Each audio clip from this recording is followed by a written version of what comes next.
Hello students, चलिए आज हम पढ़ेंगे on the basis of molecular force के आधार पे चार पॉलीमर होता था। इलास्टोमर्स, फाइबर, थर्मोप्लास्टिक और थर्मोसेटिंग प्लास्टिक, जो कि पहले पिछला क्लास में हम बता चुके हैं। इलास्टोमर्स के विषय में पहले हम बता चुके हैं। तो आज चलिए हम फाइबर के विषय में पढ़ते हैं। फाइबर वैसा मॉलिक्यूलर फोर्स है जिसका इंटरमॉलिक्यूलर फोर्स बहुत स्ट्रांग होता है।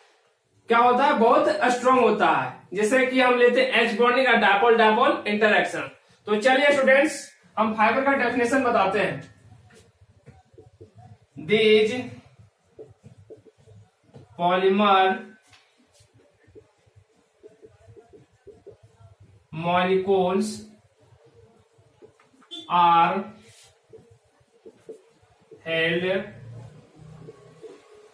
Together by a strong intermolecular force. A strong intermolecular force such as H bonding or dipole dipole interaction.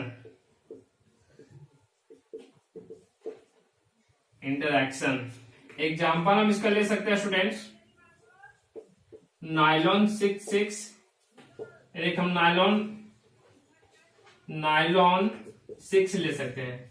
Student थोड़ा सा समझिएगा आप लोग, फाइबर वैसा प्रोडक्ट है, वैसा पॉलीमर है जो कि इसका इंटरमॉलिक्यूलर फोर्स बहुत स्ट्रांग होता है। किसका? फाइबर का। जो कि स्ट्रांग होने का रोल इसमें कौन अदा कर रहा है? तो यहाँ अदा कर रहा है एच बॉन्डिंग या dipole dipole interaction. H bonding या डायपोल डायपोल इंटरैक्शन। फाइबर्स कहता है कि इसका इंटरमॉलिक्यूलर फोर्स बहुत स्ट्रांग होता है। जितने भी मोटर बाइक में जो लगा हुआ रहता है वो ज्यादातर फाइबर का ही होता है। इसलिए फाइबर का होता है ना, क्योंकि वह स्ट्रांग होता है, उसका इंटरमॉलिक्यूलर फोर्स बहुत स्ट्रांग होता है, बहुत मजबूत होता है।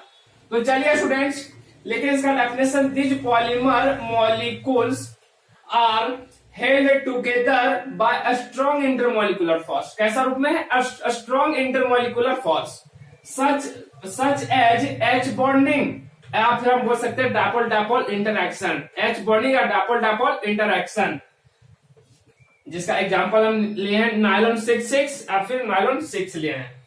ठीक है, तो चलिए आप लोग समझ गए होंगे फाइबर वैसा चीज है, वैसा पॉलीमर है जिसका इंटरमॉलिक्यूलर फोर्स बहुत स्ट्रांग होता है।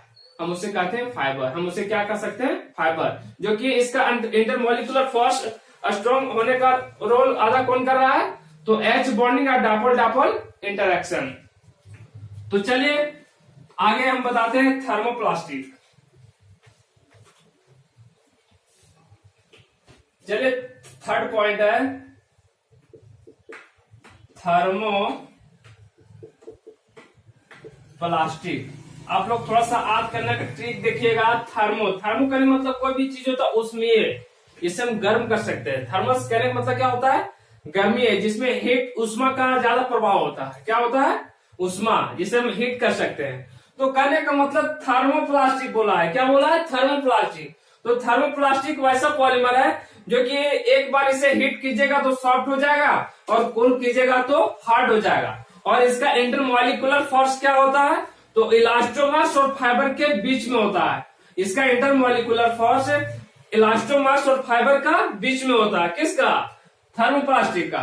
तो चलिए स्टूडेंट्स, इसका हम डेफिनेशन आप लोग को बताते हैं। The polymer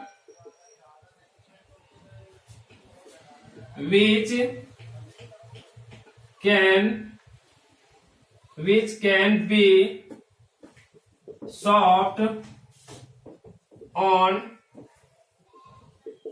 heating and becomes hard on cooling. The intermolecular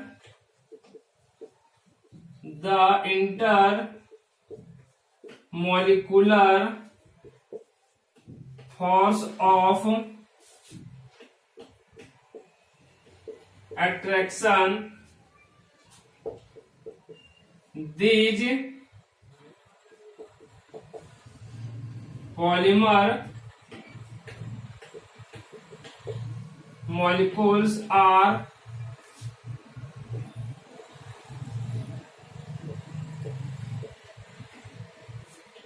intermediate between elastomers and fiber is called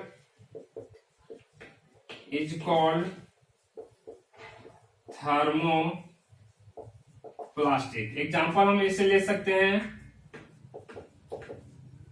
poly ethene और पॉली प्रोपीन। स्टूडेंट्स, थर्मोप्लास्टिक का ये प्रॉपर्टीज है, ऐसा पॉलीमर है कि जो कि एक बार इसे हीट कीजिएगा तो सॉफ्ट हो जाएगा और पुनः इसे कोल्ड कीजिएगा तो हार्ड हो जाएगा। और इसका जो इंटरमोलिकुलर फोर्स अट्रैक्शन है, इंटरमोलिकुलर फोर्स ऑफ अट्रैक्शन है, वह इलास्टोमर्स और फाइबर के बीच में होता है। क्लियर? डोंट वरी, आप लोग घबराइएगा नहीं। इसका जो इंटरमोलिकुलर फोर्स होता है वह इलास्टोमर्स और फाइबर के बीच में होता है। तो चलिए एक बार हम देख लेते हैं definition. The polymer which can be soft on heating, heating करने पे क्या होता है? सॉफ्ट हो जाता है। फिर लिखे and becomes hard on cooling, और कूलिंग करने पे क्या हो जाता है? हार्ड हो जाता है। फिर लिखा था intermolecular force of attraction, these polymer molecules are intermediate between elastomers and fiber। इसका जो इंटरमोलिकुलर फोर्स ऑफ अट्रैक्शन जो होता है वह इलास्टोमर्स और फाइबर के बीच में होता है। इसको हम उससे कहते हैं थर्मोप्लास्टिक। और इसका एग्जांपल हम लिए पॉलीथीन और पॉलीप्रोपीन लिए हैं। क्या लिए? पॉलीथीन और पॉलीप्रोपीन। क्लियर? यहां तक तो आप लोग क्लियर हो जाना चाहिए। तो चलिए स्टूडेंट्स, मैं नेक्स्ट चलता हूं थर्मोसेटिंग। क्या है? थर्मोसेटिंग। यहां तक तो आप लोग को क्लियर हो जाना चाहिए। इलास्टोमर्स था, फाइबर हो गया, थर्मोप्लास्टिक। अब बचा है थर्मोसेटिंग प्लास्टिक। अब क्या बचा स्टूडेंट्स? Thermosetting plastic. थर्मोसेटिंग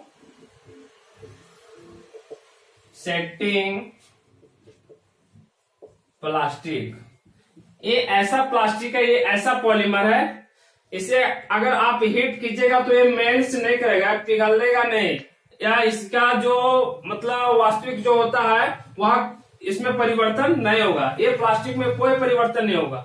आप इसे हीट कीजिए या कोल्ड कीजिए, अपने जो पोजीशन रहेगा वही पोजीशन अपना फाइनल रखता है। कौन?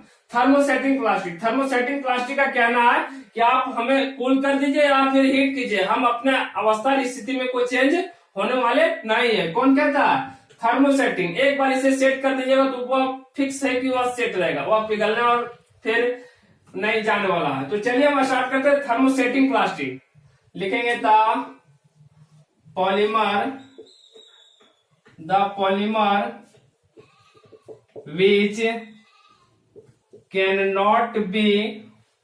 which cannot be melts on heating,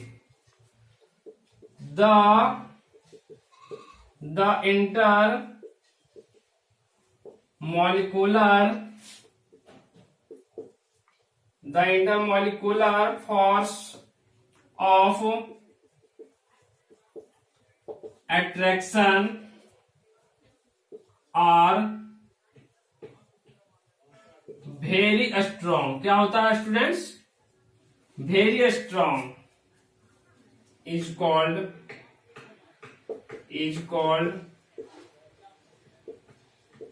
thermosetting plastic। Thermosetting plastic,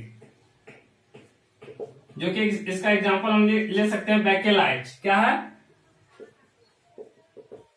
don't worry, आप लोग घबराइएगा नहीं, बैकेलाइट का भी बताएंगे। जैसे हम बताए थे नायलॉन 66, वह कैसे बना था, मोनोमर से पॉलीमर में कैसे कन्वर्ट किए थे, उसी प्रकार हम डिटेल बताएंगे कि बैकेलाइट कैसे बनता है। क्लियर? तो चलिए स्टूडेंट्स, थर्मोसेटिंग का थोड़ा हम विषय जान लेते हैं कि थर्मोसेटिंग प्लास्टिक होता क्या है। एक ऐसा प्लास्टिक है कि इसे आप हीट कीजिए और कूल कीजिए, इसका अवस्था और स्थिति में कोई परिवर्तन होने वाला नहीं है। एक कहता है थर्मोसेटिंग प्लास्टिक। तो हम इसका डेफिनेशन लिखें तो polymer which can not be melt. एक ऐसा पॉलीमर है कि ये मिलता नहीं है, हीट करने पे मिलेगा नहीं, मिलता नहीं है। The polymer which can not be melt on heating, heating करने पे ये मेल्ट नहीं करता है। The intermolecular force of attraction are very strong, जो कि इसका इंटरमोलिकुलर फोर्स ऑफ अट्रैक्शन क्या होता है, बहुत मजबूत होता है। इस कॉल्ड उसे हम कहते हैं थर्मोप्लास्टिक, जो कि इसका एग्जांपल हम क्या लिया स्टूडेंट्स, बेकेलाइट। तो चलिए स्टूडेंट्स, अगर यह वीडियो आप लोग को अच्छा लगे तो आप लोग लाइक कीजिए, और कहीं इंपॉर्टेंट लगे तो उसे शेयर कीजिए, और कहीं नए आए हमारे चैनल पे उसे सब्सक्राइब कीजिए। तो चलिए स्टूडेंट्स, फिर मिलता हूँ नेक्स्ट क्लास में। Thank you.